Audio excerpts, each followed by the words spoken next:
Hello दोस्तों, आपका अपना दोस्त डॉक्टर श्याम सुंदर गोयल फिर आपके सामने उपस्थित हूँ। आज मैं एक बहुत ही कॉमन लेकिन गंभीर विषय पर बात करना चाहता हूँ कि लेडीज़ में बच्चेदानी के बाहर पानी वाली गांठ या जिसको हम ओवेरियन सिस्ट बोलते हैं, एनेक्विक सिस्ट बोलते हैं या एडेनिक्सल मास बोलते हैं, उसके बारे में बात करना चाहता हूँ। पहले तो ये मैं बताऊंगा कि ये सिस्ट होती क्या है, इसके क्या मायने हैं, इसका नफ़ा नुकसान क्या है, और अंत में मैं ये बताऊंगा कि इसको ख़त्म करने के क्या क्या उपाय हैं, मेडिसिन, सर्जरी या बिना सर्जरी के। अगर मेडिसिन से ठीक नहीं हो रहा तो सर्जरी से पहले हम क्या उपाय कर सकते हैं। तो एंड तक बने रहिए। अगर किसी ने मेरा चैनल सब्सक्राइब नहीं किया है तो काइंडली सब्सक्राइब, रेड कलर का सब्सक्राइब बटन दबाएं और साथ में बेल आइकन को ज़रूर प्रेस करें। और अगर आप फेसबुक पे हैं तो मेरा पेज ज़रूर लाइक करें और शेयर भी करें ताकि बाकी लोगों तक भी ये जानकारी पहुंच पाए, क्योंकि ये जानकारी आम नहीं मिलेगी आपको। आम ना कोई आप किसी डॉक्टर के पास जाते हैं, ना तो किसी के पास इतना टाइम होता है कि आपको सारी बातें समझा सके, और ना ही आपके पास इतना टाइम होता है कि आप इतने इसके बारे में रिसर्च कर सको। तो मैं ये आपके लिए बना बनाया रिसर्च किया हुआ मटेरियल ही आपको बता रहा हूँ। ओवेरियन सिस्ट क्या होती है? ओवेरियन सिस्ट एक्चुअली भगवान ने हमें 2 ओवरीज दी हैं लेडीज़ को। तो हर माह हर महीने एक बार एक ओवरी में, दूसरी बार दूसरी ओवरी में एग बनता है या वो फॉलिकल बनता है। तो ये फॉलिकल रप्चर होता रहता है, रप्चर होके उसमें से जो एग है या ओवम है वो ट्यूब्स के रास्ते बच्चेदानी में पहुंचता है। तो ये है नॉर्मल कोर्स। किसी टाइम पे ये फॉलिकल रप्चर नहीं होता, तो रप्चर नहीं होता तो हार्मोन के प्रभाव से ये बढ़ना शुरू हो जाता है।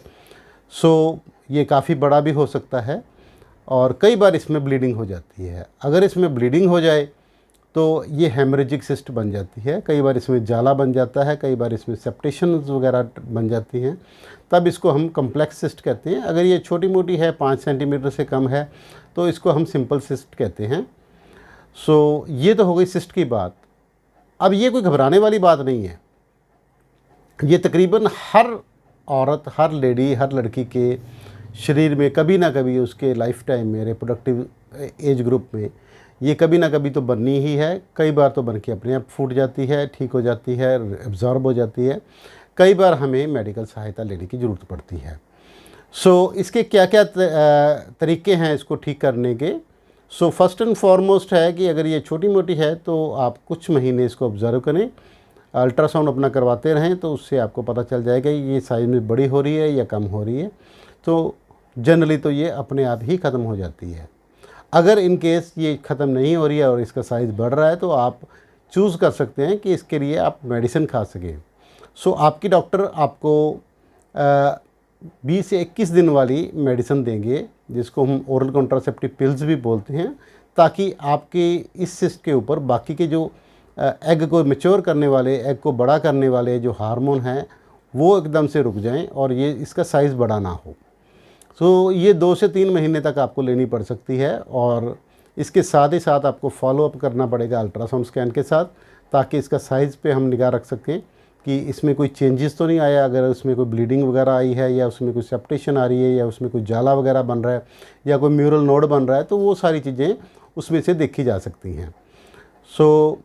नॉन इन्वेसिव मेथड अल्ट्रासाउंड सबसे बेस्ट है।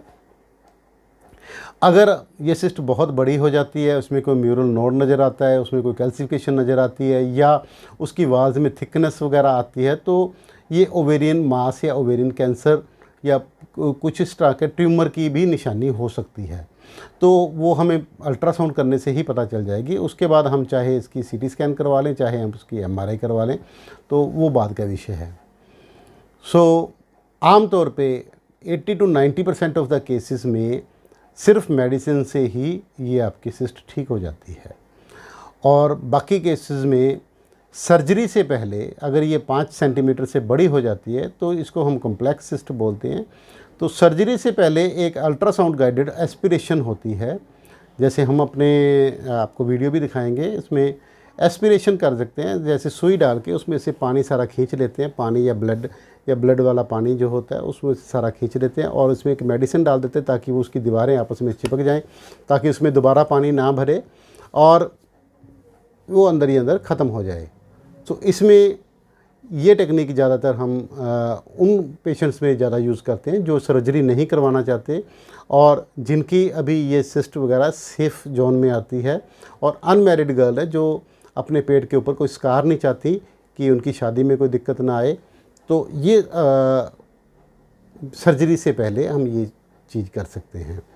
सर्जरी में इस सिस्ट को एनमास ही निकाल दिया जाता है, तो ये जड़ समेत ख़त्म हो जाती है। तो सर्जरी में ये चीज़ें पॉसिबल हैं। इसमें लेप्रोस्कोपिक सर्जरी भी हो सकती है और जनरल सर्जरी भी हो सकती है।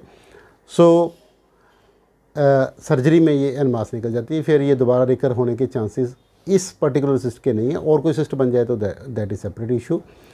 सो ये जो एस्पिरेशन वाला मैंने मेथड बताया है, जो सिरिंज से सुई से निकाल के, ये अल्ट्रासाउंड क्लिनिक में हमारे यहाँ भी होता है। और अच्छे आप अगर इंटरवेंशनल रेडियोलॉजिस्ट के पास जाएंगे तो वो इसको आसानी से कर देंगे। सो इसमें कोई ज़्यादा खर्चा भी नहीं आता और उसी वक्त ये 5-10 मिनट का प्रोसीजर है, उसी वक्त पेशेंट अपने घर जा सकता है और अपना रूटीन का काम कर सकता है। इसमें कोई परहेज भी नहीं होता, ना कोई दर्द होता है, इसमें ना बेहोश करते हैं, सिर्फ उस जगह को सुन्न कर देते हैं, सुन्न वाला टीका लगा के, और ये निकाल देते हैं सिस्ट। और उसी वक्त पेशेंट अपने घर जाके अपना रूटीन का काम भी कर सकता है। ये नहीं है कि किसी लेडी ने करवा ली तो जाके उसको रेस्ट करना पड़ेगा या खाना बनाना नहीं पड़ेगा, या चाय बनानी है, खाना बनाना है, वो अपना काम कर सकते हैं, नहा धो सकते हैं, कुछ ऐसी बात है नहीं। सो ये सिंपल और रिस्क फ्री प्रोसीजर है। सो ये ज़्यादा प्रचलन में नहीं है, इसलिए बहुत ज़्यादा लोगों को पता नहीं है। इस वजह से मैं आपको डिटेल में ये बता रहा हूँ कि ये भी एक मेथड है इसको रिमूव करने का। पहले क्योंकि अल्ट्रासाउंड की फैसिलिटी ज़्यादा होती नहीं थी, इंटरवेंशनल रेडियोलॉजिस्ट नहीं मिलते थे, तो ये चीज़ें होती नहीं थी। अब ये क्योंकि जैसे जैसे साइंस तरक्की कर रही है, जैसे जैसे हमारे सिस्टम के ऊपर हमें कॉन्फिडेंस बढ़ रहा है और ये चीज़ें कर पा रहे हैं हम बड़े आसानी से, तो ये सर्जरी का विकल्प बन के उभर रहा है और बहुत ज़्यादा उभर रहा है। सो अगर आपको किसी इस टाइप की किसी प्रॉब्लम या माहवारी की समस्या या कोई बांझपन की समस्या या प्रेगनेंसी रिलेटेड या ओवेरियन सिस्ट वगैरह की प्रॉब्लम है, तो आप मेरे को कमेंट में डाल के पूछ सकते हैं। इसी के साथ साथ मैं साथ ये बताता चलूँ कि इंटरवेंशनल रेडियोलॉजी के थ्रू हम जो बच्चेदानी के में गांठें होती हैं, बच्चेदानी में जो फाइब्रॉइड होता है, उसको भी हम इंटरवेंशनल रेडियोलॉजी की मदद से ख़त्म कर सकते हैं। उनमें भी ये इंटरवेंशनल रेडियोलॉजी से ख़त्म कर सकते हैं। सो इंटरवेंशनल रेडियोलॉजी में बहुत सी ऐसी चीज़ें हैं, वो अगर मैं अभी बताने लगूंगा तो वीडियो बहुत लंबा हो जाएगा। तो I will limit my talk to the ovarian cyst and its removal under ultrasound guidance and with medication and surgery. So अगर आपको कोई परेशानी है, अगर आप इसके बारे में कोई जानकारी चाहते हैं, मेरे को कमेंट में पूछ सकते हैं। अगर आपने मेरा चैनल लाइक एंड सब्सक्राइब नहीं किया है तो प्लीज़ कर लें और शेयर भी ज़रूर करें ताकि सब तक ये जानकारी पहुंच सके। ये नई जानकारी है और सभी को नहीं पता है, लोगों को नहीं पता है, तो ये काइंडली प्रोपेगेट करें और पता चले ताकि लोगों को। सो मैं doctor Shyam Sundar Goyal, doctor Goyal super scan Kayakalp laser and clinic, Bathinda road, Shri Muktsar Sahib, Punjab से आपसे रूबरू हो रहा हूँ। और हमारा कॉन्टैक्ट नंबर है 9256693566। Thank you.